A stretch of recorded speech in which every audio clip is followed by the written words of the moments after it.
Hello दोस्तों, आज हमारा दूसरा दिन है इंग्लिश लर्निंग सीखने का।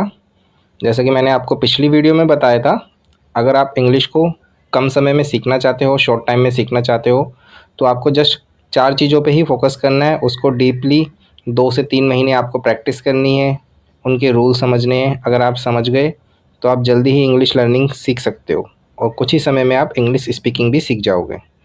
पहला मैंने आपको बताया था लास्ट वीडियो में टेंसेस, दूसरा है आपका मोडाल्स, तीसरा हो गया सेंटेंस कनेक्टर, चौथा है आपका वोकैबलरीज। वोकैबलरीज में इतना इशू नहीं आएगा आपको, क्योंकि ऑलरेडी वोकैबलरीज को आप गो थ्रू करते रहते हो। मेनली कहने का मतलब ये है कि आप डिक्शनरी के वर्ड्स आपको मोस्टली पता होते हैं, बस आपको प्रैक्टिस करनी है। ठीक है, तो आज हम सीखेंगे मोडाल्स क्या होते हैं। मोडाल्स जैसे कि can, could, may, might, will, would, must, shall, should, ought to, ये सारी चीज़ें होती क्या हैं और इसका सेंटेंस फॉर्मेशन में यूज़ कैसे किया जाता है। तो बेसिकली मोडाल्स क्या होते हैं? मोडाल्स एक तरह के हेल्पिंग वर्ब होते हैं। ये मुख्य क्रिया, जो मुख्य मतलब वर्ब है, जो मेन वर्ब्स है, उसके साथ मिलकर वाक्य के भाव को बताते हैं। जैसे कि आपकी संभावना हो गई, क्षमता हो गई, आवश्यकता हो गई, अनुमति हो गई, सलाह, कर्तव्य, आदत, जिम्मेदारी आदि। मतलब दैट मीन्स इनसे रिलेटेड ही सेंटेंस होंगे और उसी से रिलेटेड वर्ड्स को बनाया जाएगा। ठीक है, तो हम शुरू करते हैं मोडाल्स के बारे में बताना आपको। ठीक है, जैसा कि पहला मोडाल्स आप देख रहे हो स्क्रीन पे, ये है कैन। कैन, कैन का मतलब क्या होता है? सकता है, सकती है। जैसे कि आई कैन स्विम, मैं तैर सकता हूँ। ठीक है, जैसे कहते हैं ना आई कैन ईट, हाँ मैं खा सकता हूँ। तो जहाँ पे सकता है, सकती ही आता है, तो वहाँ पे कैन का यूज़ किया जाता है। दूसरा एग्जांपल देखो, कैन आई कम इन, क्या मैं अंदर आ सकता हूँ।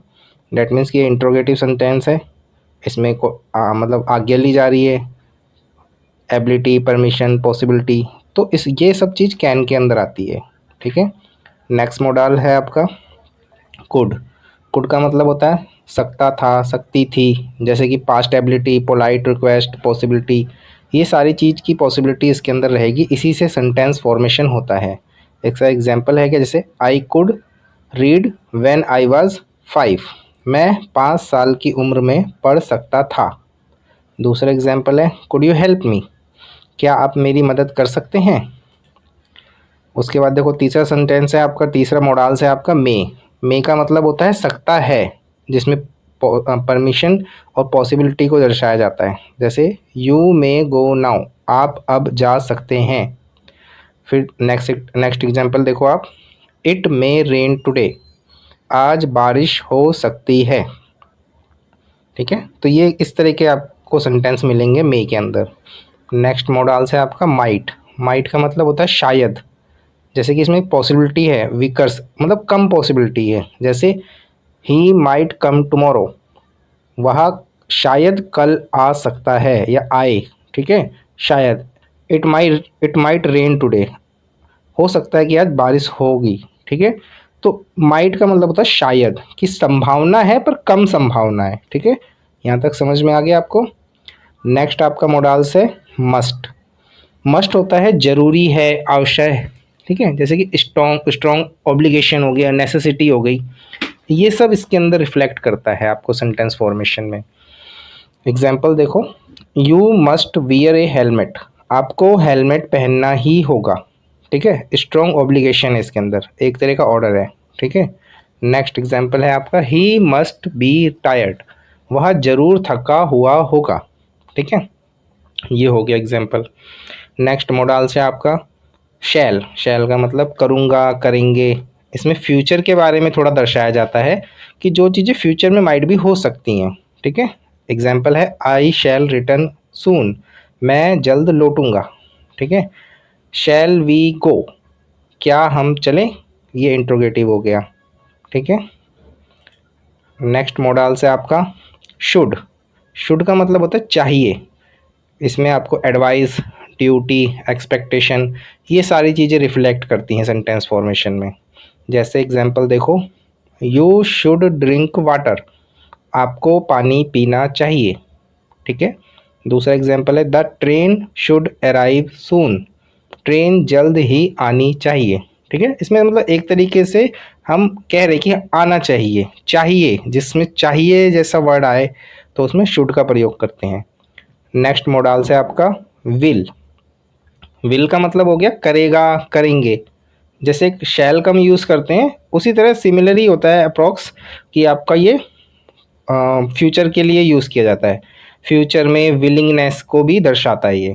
जैसे एग्जाम्पल है आई विल हेल्प यू, मैं आपकी मदद करूँगा। ठीक है, दूसरा एग्जाम्पल देखो, she will pass the exam, वह परीक्षा पास करेगी।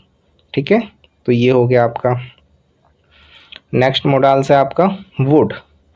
वुड का मतलब होता है करता, करता था, जिसमें कि आपका पोलाइट रिक्वेस्ट, हाइपोथेटिकल आपका हो गया, पास्ट हैबिट्स हो गई। सो ये सारी जो चीज़ें हैं ये आपका रिफ्लेक्ट करती है। जैसे एग्जांपल देखो, वुड यू लाइक टी, क्या आप चाय लेंगे। If I were rich I would travel the world, अगर मैं अमीर होता तो पूरी दुनिया घूमता। ठीक है। When I was a child, I would play outside daily. जब मैं बच्चा था तब रोज बाहर खेलता था। तो इस तरह के जो सेंटेंसेस होते हैं ये वुड जो मोडाल्स होता है उसके अंदर आते हैं। ठीक है। नेक्स्ट मोडाल्स है आपका ought to।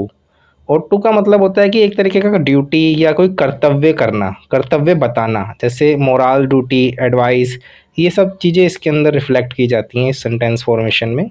जैसे इसका मीनिंग होता है करना चाहिए। ठीक है, जैसे you ought to respect elders, आपको बड़ों का सम्मान करना चाहिए। ठीक है, यहाँ तक क्लियर है। अब जो नेक्स्ट मोडाल्स है वो है नीड। नीड के साथ टू भी जोड़ दिया जाता है। ठीक है, जैसे इसका मतलब क्या होता है, इसका मतलब होता है ज़रूरत होना, नेसेसिटी को इसमें शो किया जाता है। इसका एग्जांपल है you need to study hard, तुम्हें मेहनत से पढ़ने की ज़रूरत है। ठीक है। नेक्स्ट एग्जांपल है यू नीडंट वरी, तुम्हें चिंता करने की ज़रूरत नहीं है, यानी कि आवश्यकता नहीं है। तो इस तरह के जो वर्ड्स आते हैं, हमें जो रिफ्लेक्शन समझाना है उसमें, जब भी हम सेंटेंस को फॉर्मेट करेंगे, सेंटेंस फॉर्मेशन करेंगे, बताएंगे, बोलेंगे, तो जब ज़रूरत की बात आए तो वहाँ पे नीड जो मोडाल्स है उसको यूज़ किया जाता है। नेक्स्ट मोडाल्स हो गया आपका डेयर टू। इसका मतलब होता है हिम्मत करना। ठीक है, इसमें क्या रिफ्लेक्शन किया जाता है, करेज एंड चैलेंजेस को रिफ्लेक्ट किया जाता है। जैसे एग्जांपल देखो, I dare not speak the truth, मैं सच बोलने की हिम्मत नहीं करता। ठीक है, कहते हैं ना हाउ डेयर यू, आपने हिम्मत कैसे की, आपकी हिम्मत कैसे हुई, तो वो इसमें यूज़ किया जाता है। ठीक है। नेक्स्ट मॉडल से हमारा हैव टू। हैव टू का मतलब होता है करना पड़ता है। इसमें जैसे कंपल्सन होता है आपका, नेसेसिटी होती है, तो ये सारी चीज़ें इसके अंदर शो की जाती हैं। एग्जाम्पल है I have to wake up early, मुझे जल्दी उठना पड़ता है। ठीक है, ये सेंटेंस इसके अंदर बोले जाते हैं। उसके बाद हो गया यूज टू। यूज टू का जो नेक्स्ट मॉडल्स है वो है यूज टू। यूज टू का मतलब क्या होता है, करता था। इसमें क्या रिफ्लेक्ट किया जाता है, पास्ट हैबिट। ठीक है, पास्ट हैबिट का मतलब I use to work here, मैं यहाँ काम करता था। I use to get 15K salary, मैं 15 सैलरी लिया करता था। ठीक है, जहाँ करता था ऐसे करके वर्ड आएगा तो वहाँ यूज टू को यूज़ किया जाता है। एग्जाम्पल है I use to live in Delhi, मैं दिल्ली में रहा करता था। ठीक है, ये हो गया। नेक्स्ट मॉडल से आपका हैड बेटर। हैड बेटर का मतलब होता है अच्छा होगा अगर। इसमें स्ट्रॉन्ग, एडवाइस और वार्निंग, इस तरह के सेंटेंसेस रिफ्लेक्ट किए जाते हैं। जैसे you had better C A doctor, अच्छा होगा अगर आप डॉक्टर को दिखा लें। ठीक है, ये जैसे इस जैसे सब्जेक्ट मतलब सेंटेंसेस आएंगे इसके अंदर। फिर होगा आपका बी एबल टू। ठीक है, बी एबल टू का मतलब होता है सक्षम होना, जिसमें एबिलिटी इन ऑल टेंसेस ये आपके शो किए जाते हैं। इसका एग्जांपल देखो, I will be able to solve this problem, मैं इस समस्या को हल कर पाऊंगा। ठीक है, इस तरह के जो सेंटेंसेस फॉर्मेशन होते हैं वो इसके अंदर आते हैं, जो कि आपके इन मोडाल्स को यूज़ करके बनाया जाता है। आपका नेक्स्ट मोडाल्स है be suppose to. Be suppose to का मतलब है करना चाहिए, उम्मीद होना, एक तरीके की ड्यूटी या एक्सपेक्टेशन को रिफ्लेक्ट किया जाता है इन सेंटेंसेस के अंदर। ठीक है, अब इस मोडाल्स का एग्जांपल देखो, you are suppose to attend the meeting. ठीक है, आपको मीटिंग में आना चाहिए। ठीक है। तो इन सारे मॉडल्स को यूज़ करके हम सेंटेंस को फॉर्मेट करते हैं। तो ये सिचुएशन के बेस पे होता है, कभी टेंसेस को हम यूज़ करके सेंटेंस को बनाते हैं, कभी हम मॉडल्स को यूज़ करके सेंटेंसेस को बनाते हैं, कभी हम सेंटेंस कनेक्टर्स को यूज़ करके सेंटेंस को बनाते हैं।